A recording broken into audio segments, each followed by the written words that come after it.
The bright morning sun shone through the tall windows of the United Earth Government building in Geneva. Admiral Frank Daniels looked out at the peaceful lake, wondering if this would be the last normal day humanity would ever know. He straightened his uniform and turned to face Lisa Murray, Earth's top diplomat, who was reviewing documents on her tablet. "They're 3 minutes late," Frank said, checking his watch for the 5th time.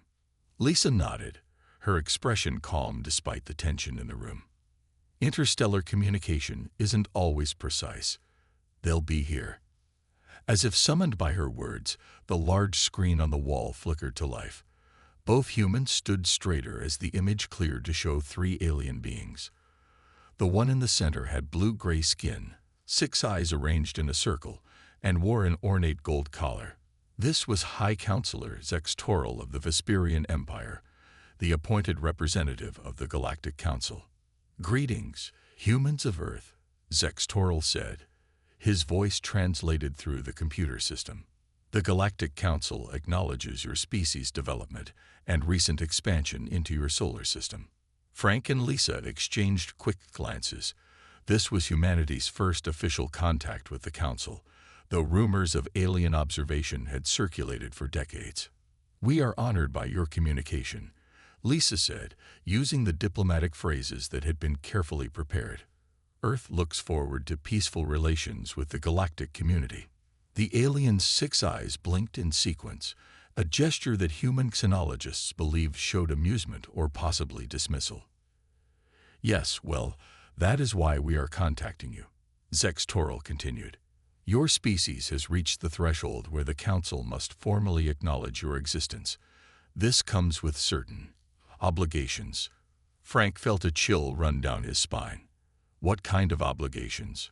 "Protection fees," said one of the other aliens, a reptilian being with red scales.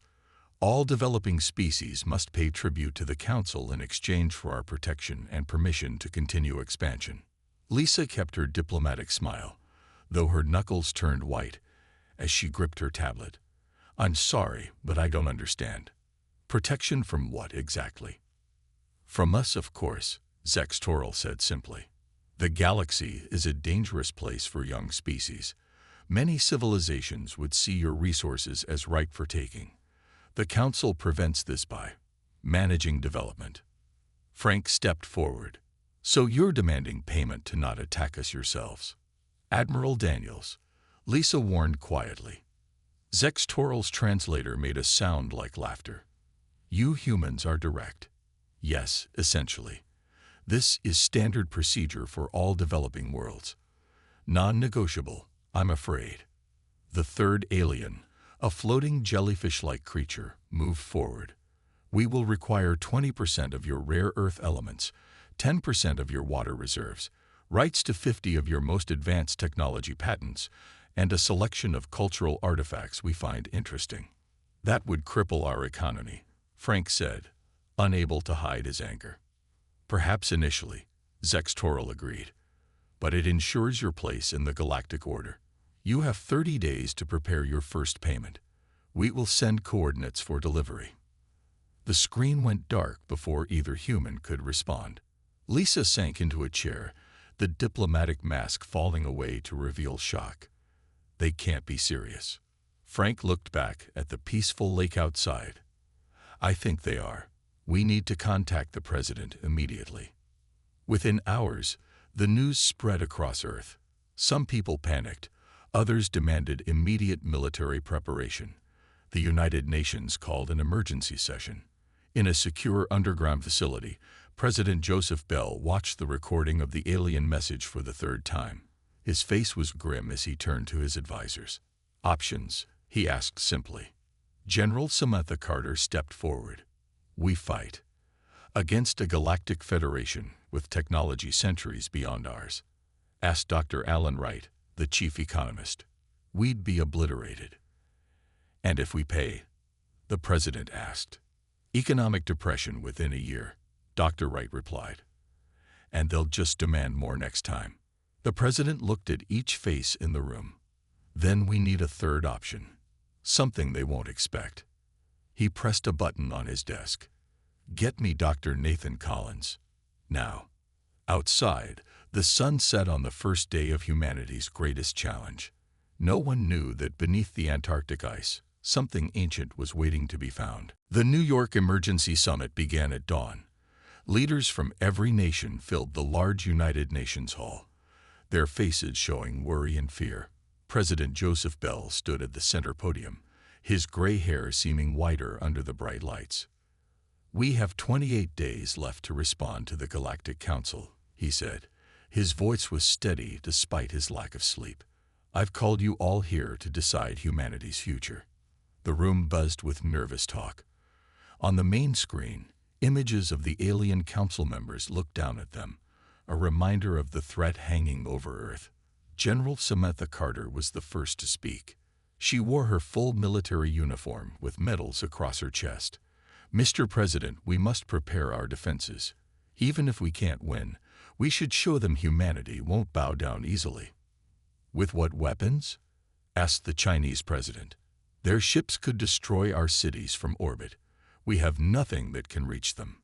Dr. Alan Wright stepped forward with charts and graphs on his tablet. The economist's hands shook slightly as he displayed the information on the main screen. "If we pay this tribute, the global economy will collapse within months," he explained. 20% of our rare minerals would shut down technology production. 10% of our water would cause farming problems in many regions. The room grew quiet as everyone looked at the numbers. "So we lose either way," someone said from the back. Lisa Murray, still tired from her meeting with the aliens, stood up. "Maybe not. The Council said this is standard for developing worlds. That means other species have faced this before. Some must have survived, or been destroyed when they refused." Another voice added. The doors at the back of the hall opened suddenly. A woman with wild curly hair walked in quickly, ignoring the security guards who tried to stop her. This was Dr. Olivia Foster, the head of Earth's Deep Space Monitoring Program. "Mr. President, everyone, I have something important to share," she said, slightly out of breath. "My team has been secretly studying alien signals for years. We've learned things about Council technology that might help us." The room exploded with questions and angry shouts. President Bell had to call for order several times. "You kept this secret," demanded the Russian leader. "We had to," Dr. Foster replied calmly. "We didn't want to cause panic before we understood what we were dealing with. But now you need to know. The Council's technology is advanced, but not as advanced as they want us to believe. They have weaknesses." General Carter leaned forward with interest. "What kind of weaknesses?" "Their ships use a specific type of energy field. With the right frequency, we might be able to disrupt it," Dr. Foster explained. "It's not a complete solution, but it's something." As the leaders argued about this new information, a side door opened. The president's chief of staff entered and whispered in his ear. President Bell's eyes widened.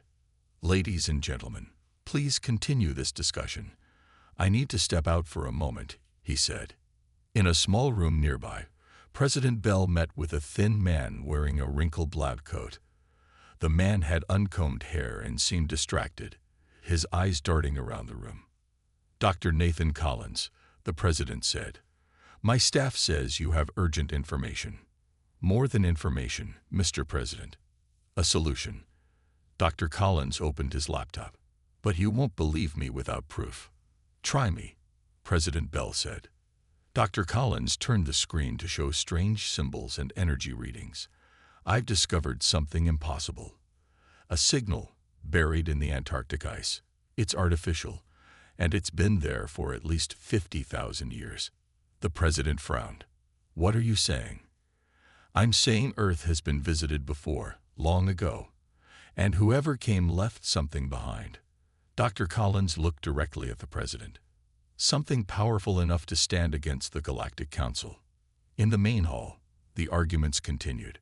No one noticed the small alert flashing on Dr. Foster's tablet, a message from her team in Antarctica reporting unusual energy readings coming from deep beneath the ice. The wind howled across the Antarctic ice.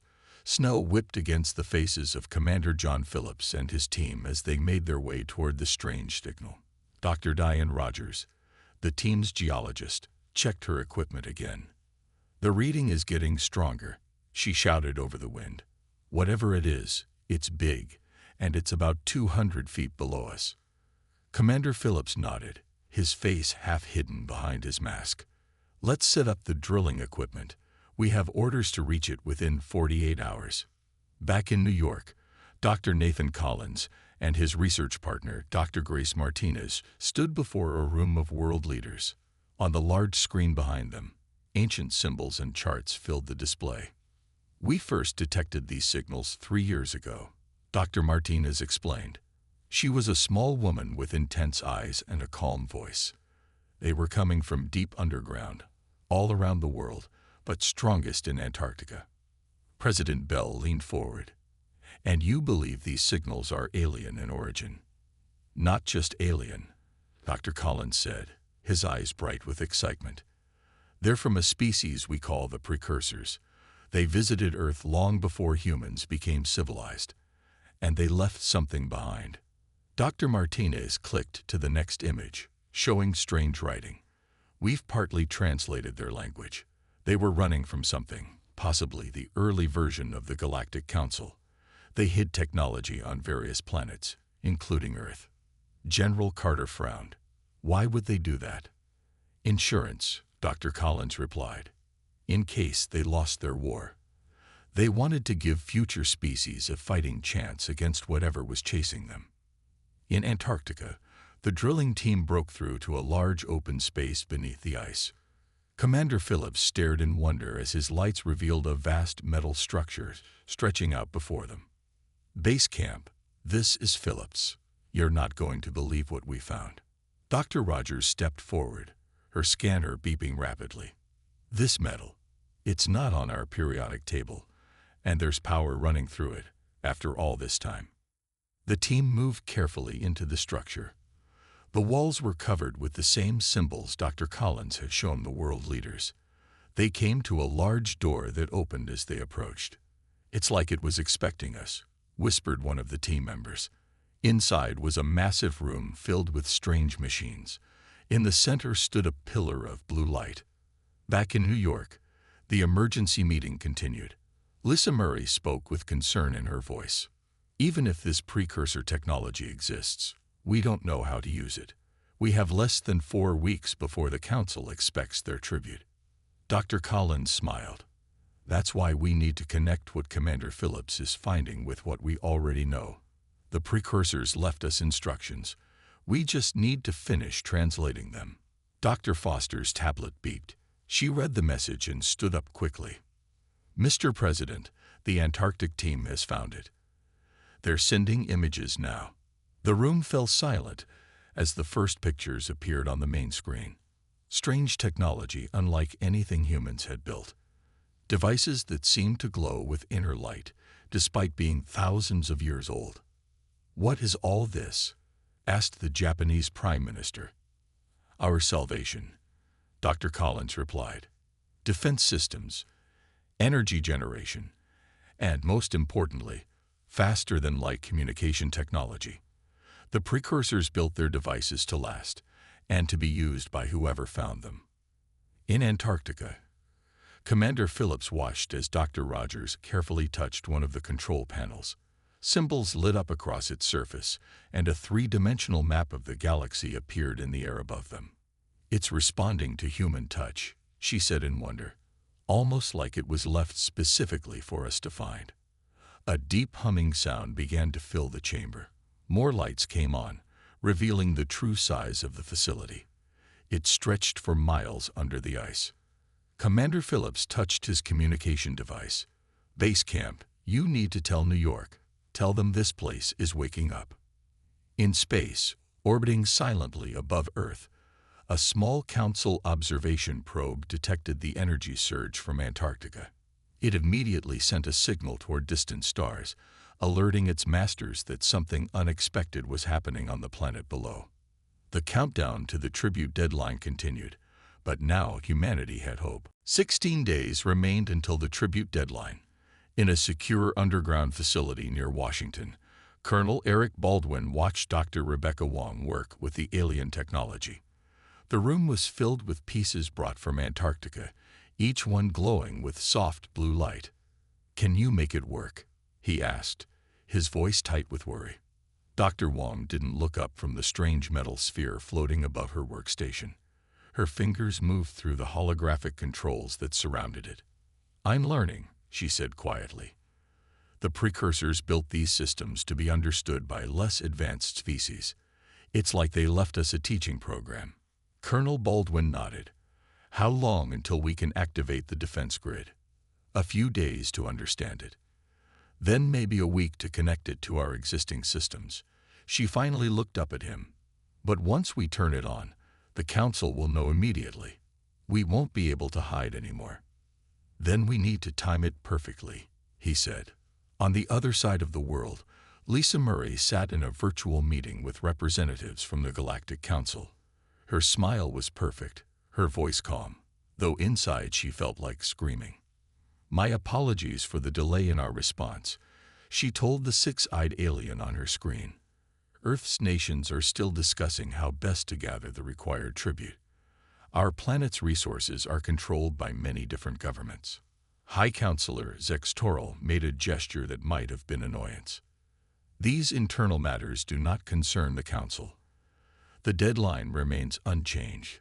"Of course," Lisa said smoothly. "We simply need a few more days to arrange transportation. Perhaps we could discuss the exact delivery method." As she kept the Council representative talking, she received a message on her tablet. It was from an unknown source, written in a language she had never seen before. Yet somehow, she could understand it. "Seek allies among the stars. Not all bow to the Council's will." After her meeting, Lisa hurried to find President Bell. She found him with Dr. Collins, reviewing data from Antarctica. "Someone contacted me," she said, showing them the message. "Someone not human." Dr. Collins studied the strange writing. "This is similar to the precursor language, but different, more recent." "Could it be a trap?" President Bell asked. Lisa shook her head. "I don't think so. During my meeting, I noticed something. When I mentioned delivery problems, one of the minor Council representatives, Kileth from the Arcturian Collective, seemed to react, like he wanted to say something but couldn't." President Bell considered this. "We need more information. Can we respond to this message?" "I think so," Lisa said. "The tablet seems to know how." While they talked in the Antarctic facility, more systems were coming online. Commander Phillips and Dr. Rogers had discovered a large room filled with what looked like weapons. "These could be useful," Commander Phillips said, examining what appeared to be a rifle, though it had no visible trigger. Dr. Rogers was more interested in another device, a small disc that projected a map of Earth, showing glowing dots at various locations. "I think these are more precursor sites," she said excitedly. "They're all over the planet, hidden underground." At the Washington facility, Dr. Wong suddenly stepped back from her workstation. The floating sphere pulsed with bright light. "I've got it," she said, her voice filled with wonder. "I understand how the system works. It's not just a defense grid. It's a complete shield that can cover the entire planet." Colonel Baldwin's eyes widened. "Can they get through it?" "According to the precursor data, no. Not even the most advanced Council weapons could break it." She looked at him with hope in her eyes. "We have a chance. A real chance." In space, the Council observation probe continued to monitor Earth. It detected increased energy readings but couldn't identify the source. Its programming determined that a more thorough investigation was needed. A signal was sent to the nearest Council enforcement fleet. "Possible unauthorized technology detected on developing world Earth. Recommend immediate intervention." The tribute deadline was approaching faster than anyone realized. Captain Michelle Patterson stood before the strange communication device Dr. Collins had set up. The machine combined precursor technology with Earth's best communication systems. It glowed with a soft purple light and made a low humming sound. "You're sure this will work?" she asked, adjusting her uniform nervously. William Garcia, Earth's top communications expert, nodded as he checked the final connections. The precursor technology allows us to send messages faster than light. The Council won't be able to detect it. Dr. Collins entered the final command sequence. We're ready. Remember, speak clearly and keep it simple. We don't know how well the translation will work. Captain Patterson took a deep breath and began. This is Earth. We received your message. We seek allies against the Galactic Council's demands. For several long minutes, nothing happened. Then the device flashed brightly, and a voice filled the room. It sounded strange, as if several different beings were speaking together. Earth is not alone. We are the hidden ones, 7 worlds who resist the Council's control. The humans in the room looked at each other in amazement. They were not alone in their fight. Can you help us? Captain Patterson asked. We can share knowledge. Together we are stronger. The Council fears united resistance. Over the next few hours, they learned about the other worlds. The Tellarites, a race of engineers who had developed stealth technology to hide their best ships from Council sensors. The Northern Republic, who had tried to rebel against the Council 300 years ago and failed, but kept their fighting spirit. The Draconis, insect-like beings who had spies within the Council itself. 4 other worlds joined them too, each with their own reasons to hate the Council's rule. We must act together, said the voice of a Draconis leader. When Earth refuses the tribute, we will all strike at once. The Council cannot fight on 7 fronts.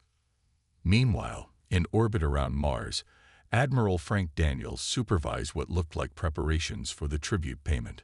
Large cargo ships were being loaded with containers marked as Earth resources. A young officer approached him. Sir, the Council observation probe is watching us exactly as predicted. Admiral Daniels nodded. Good. Let them see what we want them to see. Inside the ships, instead of tribute, engineers were installing weapons based on precursor designs. Each ship had hidden compartments where soldiers trained in the new technology waited. Back on Earth, Lisa Murray met secretly with Killeth, the Arcturian representative who had seemed sympathetic during their earlier meeting. Why are you helping us? She asked him, as they walked through a quiet garden in Geneva. Killeth's skin changed colors as he spoke, shifting from blue to purple. My world pays tribute too, though we are Council members. Many of us are tired of the old ways, the strong taking from the weak. He looked up at the stars. The Council has ruled for 10,000 years. Perhaps it is time for change. In Washington, President Bell addressed the United Nations one last time before the tribute deadline. Tomorrow, the Council expects our answer and our first payment, he said, his face serious on screens around the world. We will give them an answer they will never forget. The public speech was broadcast everywhere, even to the Council observation probe.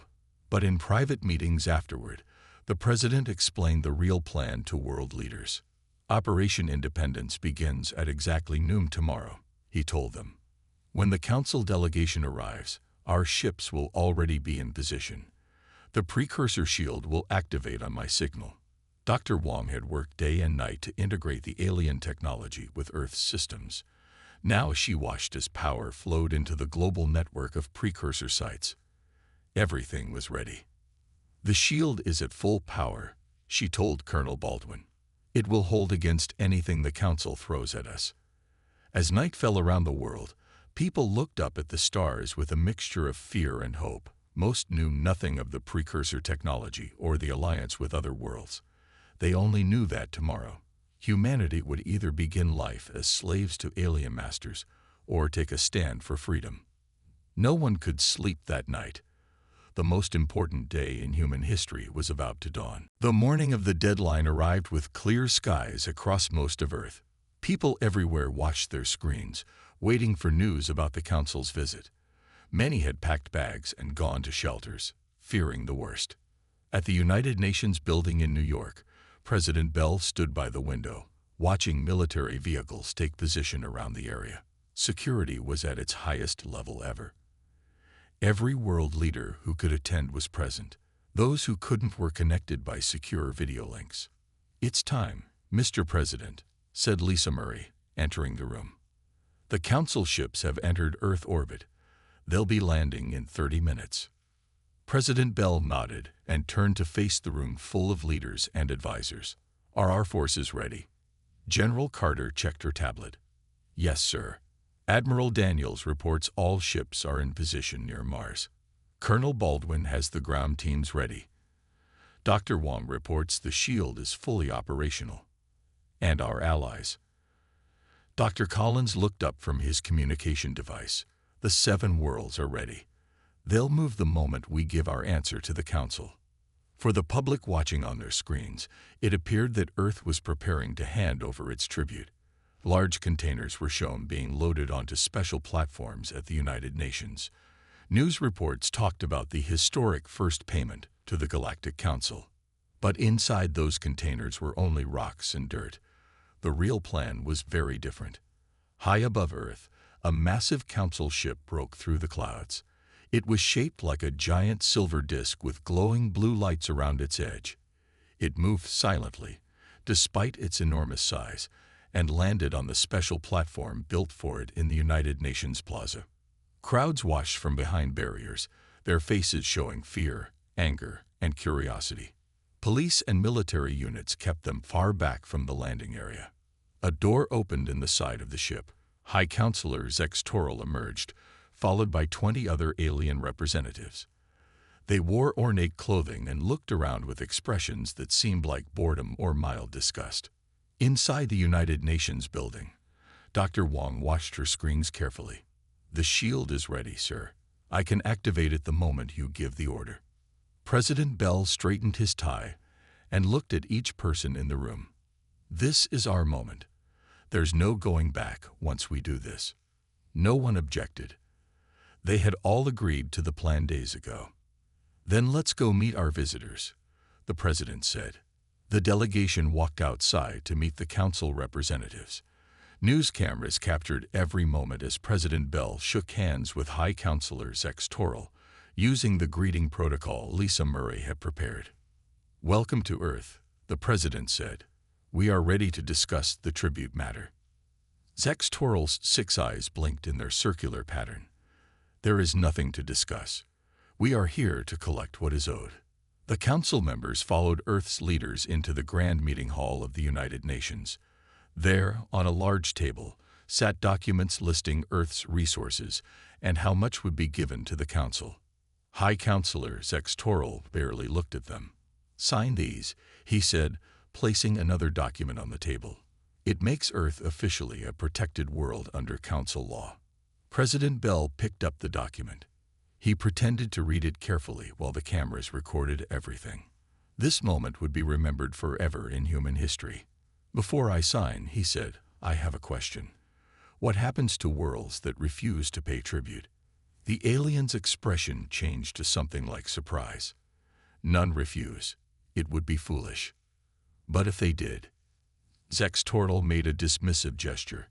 "They would be made an example of. The Council's enforcement fleet would reduce their major cities to ash." He leaned forward. "But that will not happen here. You are wise enough to understand the benefits of our protection." President Bell placed the document back on the table. In his ear, a small communication device whispered, "All systems ready, Mr. President." He looked directly at High Counselor Zex Toral. The room fell completely silent. "Earth has considered your demand for tribute very carefully," President Bell said. "And we have prepared our response." The High Counselor waited, his 6 eyes fixed on the human leader. Around the world, billions of people held their breath. The United Nations Hall was completely silent. No one moved. The cameras recorded every second as President Bell stood face to face with High Counselor Zex Toral. The alien's 6 eyes blinked with impatience. "Well?" Zex Toral asked. "What is Earth's response to our reasonable demand?" President Bell took a deep breath. In his ear, he could hear Dr. Wong counting down. "Shield ready in 3, 2, 1. The president looked directly into the eyes of the alien leader and spoke a single word. No. At first, the council representatives didn't seem to understand. They looked at each other in confusion. Then Zex Toril began to make a sound that the translation system identified as laughter. "You jest," he said. "This is not a matter where you have a choice." President Bell didn't smile. "We are not joking. Earth refuses to pay tribute to the Galactic Council. We refuse to be threatened. We refuse to give up our resources. Our answer is no." The alien's skin color darkened with anger. "Then you have chosen destruction. Our enforcement fleet will reduce your cities to ash within hours." "I don't think so," President Bell said calmly. At that moment, Dr. Wong pressed the final activation sequence on her tablet. All around the world, the hidden precursor sites powered up fully. A soft humming sound filled the air everywhere. In orbit above Earth, a shimmering blue energy field began to form, starting at the poles and quickly covering the entire planet. Zex Toril received an urgent message from his ship. His eyes widened in shock. "What have you done?" he demanded. Outside, people pointed at the sky in wonder as the blue shield became visible, a beautiful aurora that covered the whole planet. "We found help," President Bell explained, "from friends who came long before your council existed. The precursors left us gifts." The High Counselor's anger turned to fear. "The precursors are a myth, a story to frighten children." "Not a myth," said Dr. Collins, stepping forward. "Very real. And they left technology on Earth that even your council cannot match."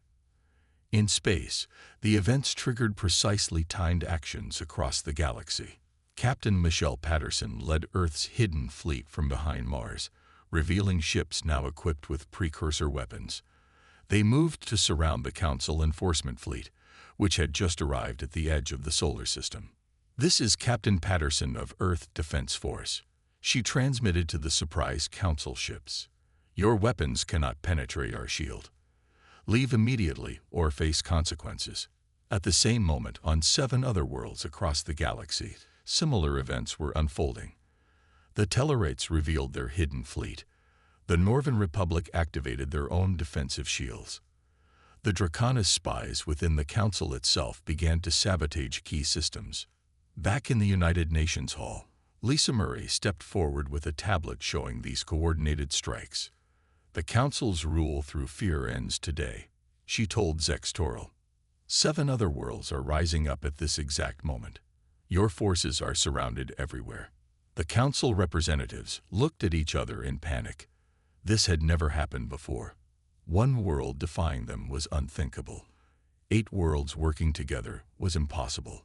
High Counselor Zex Toril turned to his guards. "Destroy them. Show them what happens to those who defy the Council." The alien guards raised their weapons, but nothing happened when they tried to fire. Their technology had been disabled by precursor countermeasures. "Your weapons don't work here anymore," General Carter said, as human security forces moved to surround the Council delegation. "You came to our world. You threatened our people. And now you're going to listen to our terms." President Bell nodded to Dr. Wong, who activated another system. A holographic display appeared in the center of the hall, showing Council ships retreating from Earth and the other 7 worlds. "The age of tribute is over," President Bell said. "Earth will not bow. Earth will not pay. And from the looks of it, neither will anyone else." For the first time in 10,000 years, the mighty Galactic Council faced something it never expected: defeat. And it had begun with a single, simple word. 3 months after Earth's defiance, the galaxy was a very different place. The blue shield still surrounded Earth, though it was no longer needed for protection. Now it stood as a symbol of freedom that could be seen from space. Lisa Murray stepped onto the platform of the new Galactic Alliance headquarters, built where the old United Nations had stood. Representatives from 30 different worlds filled the room. Some looked like humans, others were very different. Insect-like beings, creatures made of light, even living crystals. "As Earth's ambassador, I welcome you all to the first official meeting of the Galactic Alliance," she said. Her voice was translated into dozens of different languages. The former council member, Kileth, now representing the Free Arcturian Collective, stepped forward. "We honor Earth for showing us that resistance was possible. Your courage inspired hundreds of worlds to break free from council control." In the 3 months since the rebellion began, the old Galactic Council had lost most of its power. Without the tribute from so many worlds, their economy had collapsed. Many council species had overthrown their own governments and joined the new alliance. Dr. Collins and Dr. Martinez had traveled to other worlds, helping them find hidden precursor technology. They discovered that Earth wasn't special. The ancient aliens had left their gifts on many planets, waiting for the right time to be found. Admiral Daniels and Captain Patterson led a combined fleet of ships from Earth and their allies. They patrolled the borders of Alliance space, making sure the remaining Council forces stayed away. President Bell had become the first human to visit another star system, traveling to the Northern Republic to sign friendship treaties.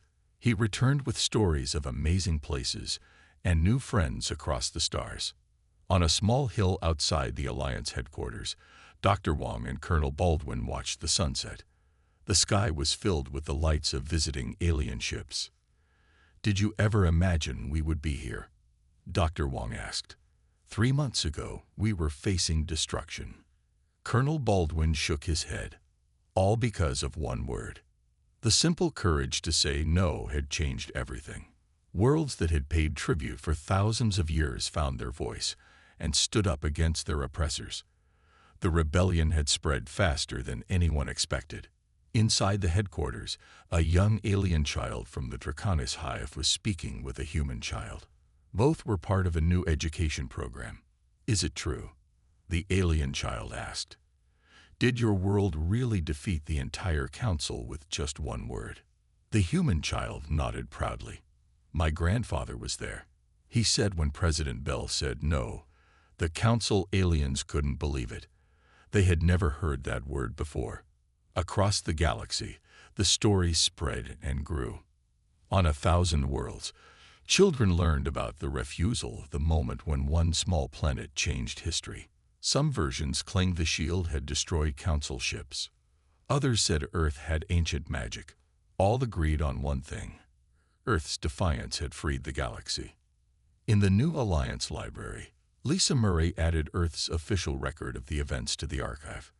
Future generations would know the truth, how humanity found ancient technology just in time, how they built a coalition of the oppressed, and how they stood up to bullies who had ruled for too long.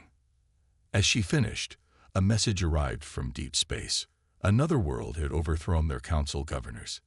The revolution was still spreading. Lisa smiled as she read the message. The new free world had sent just one word to announce their victory: no. That evening, representatives from all Alliance worlds gathered for a celebration. The night sky above Earth was filled with beautiful lights as ships from 100 worlds flew in formation. Music from dozens of cultures played together in strange but wonderful harmony. Humanity had entered a new age. No longer alone, no longer afraid. Earth had found its place among the stars, not as servants paying tribute, but as equals standing tall. And it had all begun with the simplest, bravest word in any language: